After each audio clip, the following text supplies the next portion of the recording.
Yo, what's going on? My name is Kofuzi and I'm a non-elite runner who reviews running shoes here on YouTube. And today I want to talk to you guys about how much AdRev, a 200,000 subscriber YouTube channel, makes in a year. Now these videos always get away from me and get way longer than I intend, so let's jump right into it. Let's take a look at my YouTube studio. This is the channel dashboard. This is an interface that I look at pretty much on a daily basis, if not multiple times per day, to kind of keep track of how things are going on the channel. And to get to the numbers that we want to look at, let's go to the analytics section and change my view to 2024. Now, I am filming this on December 29th to get this video ready for release at the end of the year, at the end of 2024. So there's a couple of days worth of AdRev that aren't going to be accounted for in here. And a lot of the stuff for December is an estimate, but so far for 2024, YouTube Studio is telling me that this channel has had an estimated revenue of $59,086.51. And that's over the course of 11.4 million views, 824,000 watch time in hours, and an increase of 35.9 thousand subscribers. Now, there are peaks and valleys based on this in terms of how much money I'm making in a single day. I think the biggest day that I had money making wise was on April 23rd, where I made $476 in one day in terms of revenue coming in that 24-hour period. And that was a day where I had just posted my video from the London Marathon, which is a race that I've been training for. It wasn't a great race for me that day, so there was a little bit of drama in that video. And the week prior was the Boston Marathon, and that video I think was already up as well. So I kind of had two big videos that were both out at the same time, which contributed to that. And a lot of these other spikes are generally around either big shoe releases or other big racing events that I intended throughout the year. If we scroll down through here, we could see which were the top videos in the period. The number one viewed video that I had in 2024 was for the Novablast 4 after 100 miles, which that is a long-term update video. I had already made a Novablast 4 video prior to that.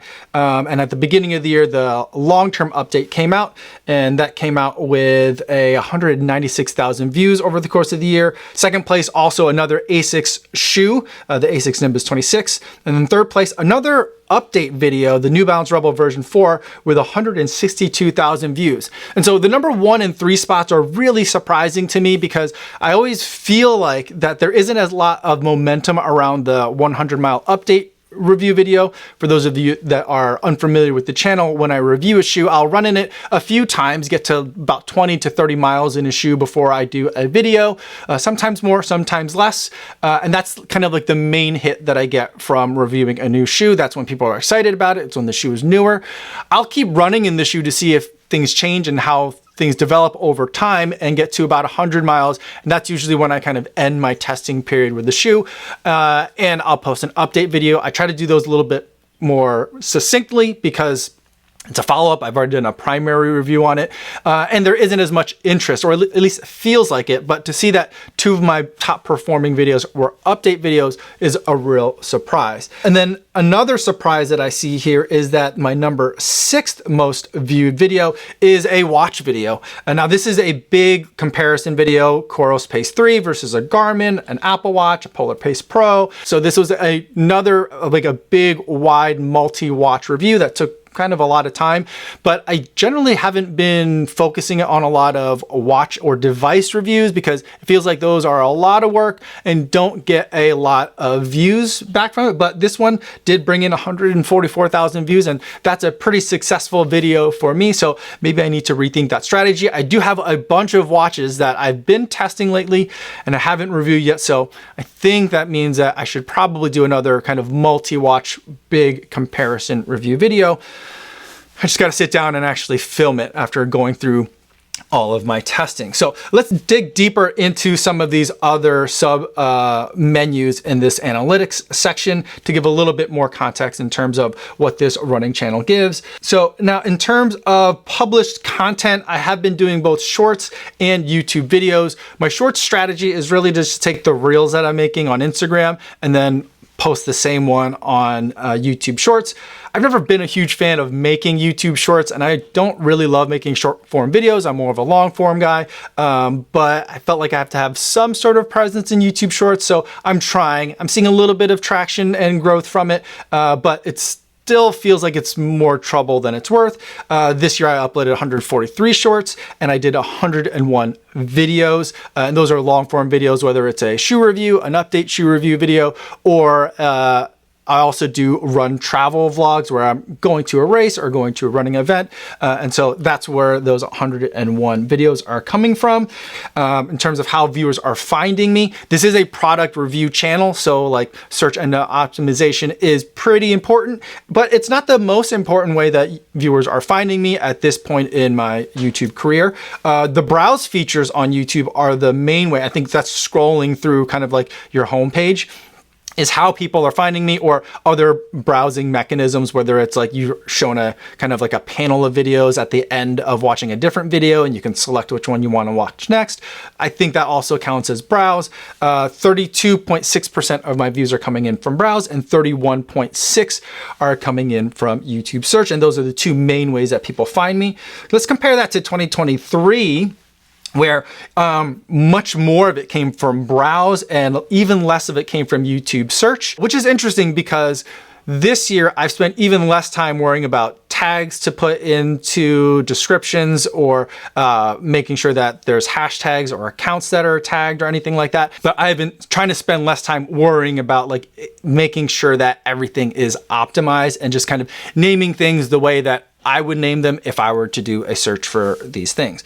Let's go to audience, which always surprises me every year.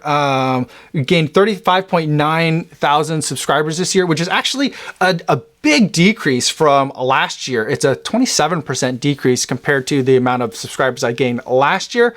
I think a big part of that is that I think I reviewed fewer shoes this year. I did a lot of work traveling to events, traveling to cover races, and those always just take up a lot of my time and make it harder for me to review more shoes. So I think that if I had reviewed more shoes, I probably would have gained more subscribers. At this point, and it's been this way for a couple of years now, I'm not too concerned about getting new subscribers. I kind of like the number of people that are here. The community feels manageable to me. The community feels intimate and welcoming and supportive, but it has been down quite a bit. And I do think it's because there has been less shoe review videos. And I do feel like I need to review a lot more shoes in 2025. So that's something that I want to be focusing on. Not just because of the fact that it affects subscriber growth. That's actually one of the last reasons why I'd be increasing the number of shoe reviews. It's just that this is a running shoe review channel and you kind of have to remember what people are coming here for. And then the last thing from this submenu that I want to go over is the age and gender. And I always find this very surprising. I don't really feel like I'm making a very male-oriented channel, yet this number has been going up every single year. This year, I'm at 91.4% male viewership with 8.6% female viewership, at least based on the ways that are identifiable from the way that you are or aren't logged in on YouTube. It's very different than what I experience on Instagram, and also even more so different than what I experience in in-person events in terms of people that are coming to meetups, group runs that I do. There, it does not feel like it's 91% male to 9% female at all. So that number is always a big surprise for me. I've had various theories as to why this is over the years, but ultimately the figure is what the figure is. It's 91% male on the channel as far as YouTube and Google are concerned, with the vast majority of those people being in either the 25 to 34-year-old category or the 35 to 44-year-old category. All right, last submenu that we'll go over is the revenue section. And I think there's a couple of interesting things going on in here. We saw what were my top performing videos earlier in terms of views. Now let's talk about what the top performing videos were in terms of revenue or AdRev that comes in. And the number one was the Saucony Endorphin Speed 4, which was one of my favorite shoes of the year. It didn't end up being my shoe of the year, but I thought it had shoe of the year potential. That ended up being my highest revenue generating video of the year. That video alone generating $1,248, which is quite a bit of a surprise. It's a great shoe, but the views weren't really there. They didn't jump out at me as being like an exceptionally high performing video. So the fact that the revenue is high on that is a little bit of a surprise. And then the other surprise for me is that there's 3 videos in the top 5 AdRev generating videos that are not shoe review videos. So I mentioned that I do run travel or run vlog type of videos. I call them Runner's Weekend. That's the name of that series. The second highest revenue generating video that I have was from my visit to the Boston Marathon. I didn't run it in 2024, but I went to go and put on some live in-person events, and I went to go watch the race itself and just kind of show what it's like to go as a super fan to attend a big world major marathon. That ended up bringing in $1,000 in revenue.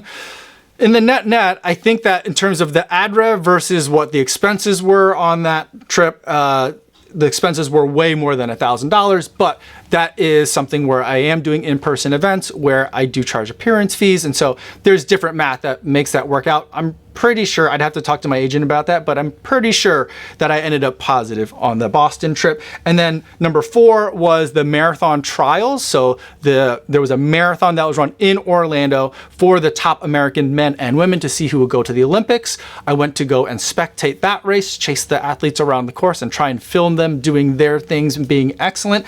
And that brought in $940. And then the 5th highest performing was the London Marathon video, coming in at $928. Now there was 2 London Marathon videos that I made. One was from the race itself, and we kind of talked about that earlier on that high revenue day that I had. This Runner's Weekend video is a video that I make later on, talking about all the things that I did while I was traveling, the places I stayed, the people I saw, the things that I ate. All that's kind of in that travel and running video together. And that Runner's Weekend video from London rounds out the top 5 revenue performances for 2024. Now, there's a button down here that you could see more. And one of the things that I was trying to do is figure out what was my worst performing video of 2024, but it only goes up to 50 videos. Now, I only made 101 videos, so I was hoping that maybe there's like an arrow to click to next, and maybe I could sort by lowest amount of revenue. That wasn't available, but you can export your top 500 videos throughout the entire channel for the period of 2024. And when I did that, it gives you a separate spreadsheet. I open it up in a Google Sheet, and it looks like to me my worst performing video of 2024 was from about a year ago, January 12th. It was my review of the Insta360 Ace Pro.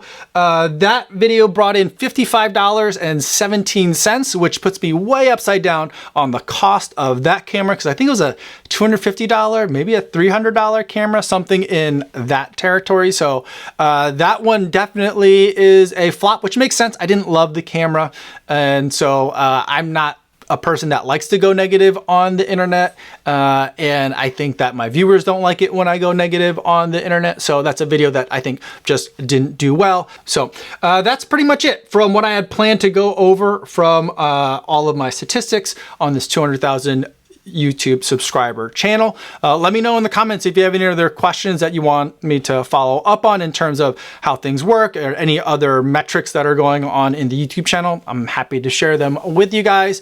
This is a video that I've been making for 7 years now. I'll post links to all the other ones that you could see down in the description below, so you could check those out if you are near one of those milestone numbers to see where your channel stacks up. Thanks everybody for making it all the way to the end of this video. Hopefully you guys are staying safe out there on your runs or whatever it is that you're doing, and I will see you in 2025.